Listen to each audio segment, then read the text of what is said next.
எஸ்கியூப்ஸாஸ் YouTube சேனலில் தினமும் கற்க கசடற அப்படின்னு ஒரு தலைப்பு எடுத்து தினமும் ஒரு ஆசிரியர் குறிப்பும் திருக்குறளும் ஒரு பொது அறிவும் பார்த்துட்டு வரோம். இன்றைக்கி பார்க்க போகிற செய்யுள் என்னன்னு பார்த்தீங்கன்னா தமிழ் கும்மி. தமிழ் கும்மியோட ஆசிரியர் பெருஞ்சித்திரனார்.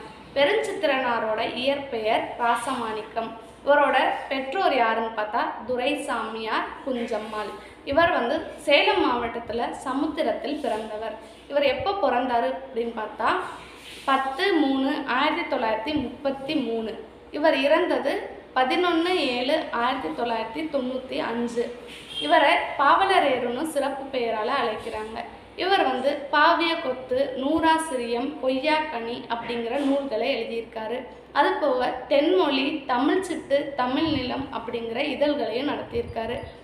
தமிழ் உணர்வையும் தனித்தமிழையும் பரப்பிய பாவலர் யாருன்னு கேட்டால் பெருஞ்சித்திரனார் தான்.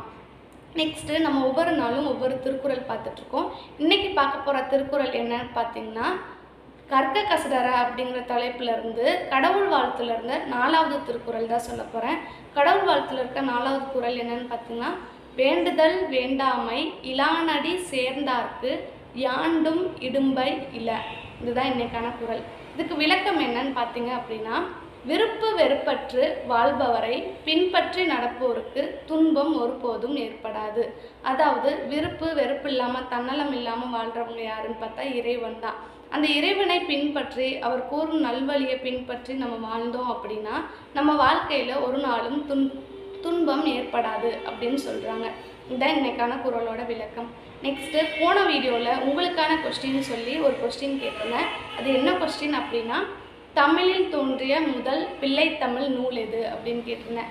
தமிழில் தோன்றிய முதல் பிள்ளைத்தமிழ் நூல் எதுன்னு பார்த்தீங்கன்னா குலோத்துங்க சோழன் பிள்ளைத்தமிழ் தான் தமிழில் தோன்றிய முதல் பிள்ளைத்தமிழ் நூல்.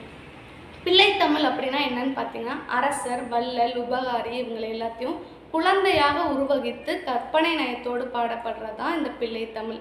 அதாவது 3 மாதம் முதல் 21 மாதம் வரை உள்ள குழந்தைகளை கற்பனை நயத்தோடு பாடப்படுவது இந்த பிள்ளைத்தமிழ். இதில் ஆண்பால் பிள்ளைத்தமிழ், பெண்பால் பிள்ளைத்தமிழ்னு 2 இருக்குது. நெக்ஸ்ட்டு இன்னைக்கான கொஸ்டின் என்ன அப்படின்னு பார்த்தீங்கன்னா இன்னைக்கான கொஸ்டின் இராணுவ ஆட்சி நடைபெறும் நாடு எது? என்னன்னா இராணுவ ஆட்சி நடைபெறும் நாடு எது? அதான் இன்னைக்கான கொஸ்டின். இதுக்கு என்ன ஆன்சர் அப்படின்னா மியான்மர்.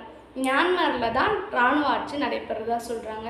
நெக்ஸ்ட்டு உங்களுக்கான கொஸ்டின். இந்த கொஸ்டினுக்கு ஆன்சர் நான் இந்த வீடியோவில் சொல்ல போகிறதில்ல, நெக்ஸ்ட் வீடியோவில் நான் ஷேர் பண்ணுறேன். தெரிஞ்சவங்க கண்டிப்பாக கமெண்ட் பண்ணுங்கள்.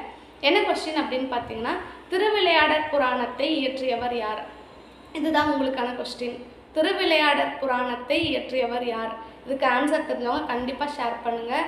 ஃப்ரெண்ட்ஸ், வீடியோ பிடிச்சிருந்தா லைக் பண்ணுங்கள், சப்போர்ட் பண்ணுங்கள். தேங்க்யூ.